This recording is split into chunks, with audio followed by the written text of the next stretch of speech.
1-2 పనులు కూడా మే 25 పూర్తి చేయాలని, మొత్తం భూసేకరణ కూడా 16,440 ఎకరాలు చేయాలి. ఈ పనులన్నీ ఏప్రిల్ 25కు పూర్తి చేయమంటున్నాం. ఇది వార్ ఫుటింగ్లో చేయాల్సిన అవసరం ఉంది. R&R కూడా 2026కి పూర్తి చేసే విధంగా కార్యక్రమం పెట్టుకున్నాం. ఇవన్నీ క్లియర్ కట్గా మీకు అందరికీ టైము, డేట్స్ అవన్నీ కూడా ఫైనలైజ్ చేశాం. ఇదే ఇన్ఫర్మేషన్ ఈరోజు PPA కూడా ఇక్కడే ఉన్నారు, వారికి కూడా సబ్మిట్ చేస్తున్నాం. వారితో కూడా కలిసి కేంద్ర ప్రభుత్వానికి కూడా మంత్రి, సెక్రటరీ వీళ్ళు వెళ్ళి వాళ్ళతో కూడా మాట్లాడి ఇవన్నీ హ్యాండ్ ఓవర్ వాళ్ళకు కూడా చెప్తారు, డిస్కస్ చేస్తారు.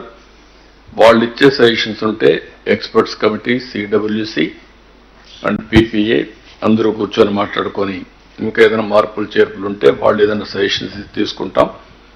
ప్రాజెక్ట్ని ఎట్టి పరిస్థితిలో 2026 అక్టోబర్ ఆ ప్రాంతానికి పూర్తి చేయాలని టార్గెట్. అంతే కదా? ఏంటి సార్? 2026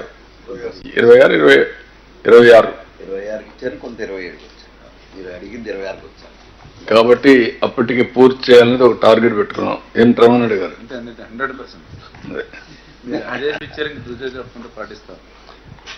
దానికి మైన్యూట్ డీటెయిల్స్ కూడా వర్కౌట్ చేయమన్నాను. నేను చెప్పింది బ్రాడ్ మైల్ స్టోన్స్. దీనికి డీటెయిల్డ్గా కీ పర్ఫార్మెన్స్ ఇండికేటర్స్ తయారు చేయాలి. ఏ డేటుకు ఏ పని ఎంతవరకు అవుతుంది, దానికి ఫ్లో చార్ట్ కూడా, స్టాండర్డ్ ఆపరేషన్ ప్రొసీజర్ తయారు చేయాలి.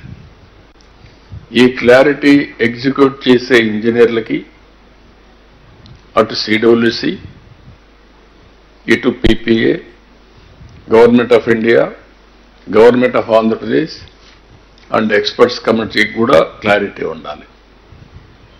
దీంట్లో ఏమాత్రం కూడా కాంప్రమైజ్ లేదు. ఏదైనా కానీ క్లియరెన్సెస్ కావాలంటే ఇప్పటి నుంచి ప్లాన్ చేసుకోవాలి. ఈవెన్ 1 డే కూడా డిలే కాకుండా. ఈరోజు ఇక్కడ 902 హిల్ ఉంది. ఆ హిల్లో నుంచి మెటీరియల్ అంతా తీసుకురావాలి. ఇప్పటి నుంచి ఆపరేషన్ స్టార్ట్ కావాలి. అది లాస్ట్లో చెప్తే కాదనమాట. 1 year అన్నా పడుతుందన్నారు. అది కూడా చెప్పాను నేను. దానికి కూడా ఏమేమి అనుమతులు ఇవ్వాలి అవన్నీ ఇవ్వాలి. ఆ స్పెసిఫికేషన్స్, క్వాలిటీ అవన్నీ చూసుకుంటారు. చూసుకొని వర్క్ అంతా కూడా స్టార్ట్ కావాల్సిన అవసరం ఉంది. ఈరోజు మనం మాట్లాడేది, మనకిచ్చిన డబ్బులు కూడా 41.15కి ఇచ్చారు. ఈ 12,000 కోట్లు. phase 2 కూడా ఎస్టిమేట్స్ అన్ని తయారు చేసి will write letter from government of India. దాన్ని కూడా స్టార్ట్ చేయమని, ల్యాండ్ ఎక్విజిషన్, R&R అవన్నీ కూడా కంప్లీట్ చేయాలి. అది కూడా తొందరలోనే లెటర్స్ రాస్తాం. అవి కూడా టేకప్ చేస్తాం. ఇది టేకప్ చేసిన తర్వాత మొత్తం ఈ ప్రాజెక్ట్ని పూర్తి చేయడం, ఆన్ వార్ ఫుటింగ్ మీద చేయడం, అదే సమయంలో నదుల అనుసంధానానికి అవకాశం ఉండే పనులను కూడా వర్కౌట్ చేసుకోవడం, అది నెక్స్ట్ ఫేజ్. వేరే రాష్ట్రాలతో ఉండే డిస్ప్యూట్స్ కూడా ఉన్నాయి.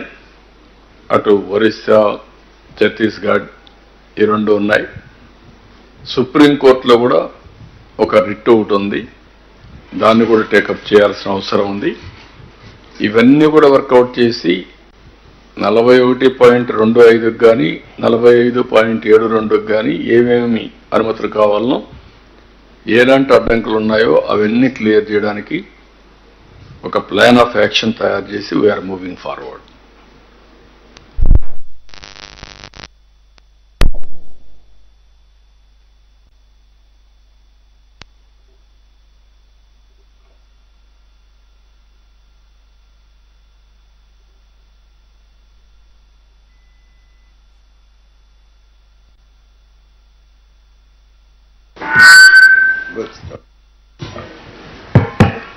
So this is the project.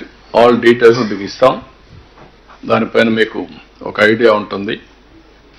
ఒకసారి నేను కూడా మాట అన్నాను, ఒకప్పుడు త్యాగాలు చేసిన వారిని రాష్ట్రం కోసం మంచి చేసిన వాళ్ళు గుర్తుపెట్టుకుంటాం. చెడు చేసిన కూడా గుర్తుపెట్టుకోవాలి. అప్పుడే మంచి కొనసాగే పరిస్థితి వస్తుంది. చెడుని మర్చిపోతే ఇంకా మంచికి విలువే కాదు, మంచి జరగదు.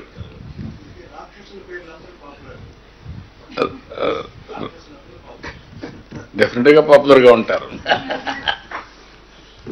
ఎప్పుడు కూడా సినిమాలో హీరో విలన్ రెండూ ఉంటాయి కదా. నాశనం, వినాశనం, విధ్వంసం. ఐ కెన్ సే విధ్వంసం. చాలా ఒకసారి బాధ ఇస్తుంది, ఆవేదన ఇస్తుంది, కోపం వస్తుంది.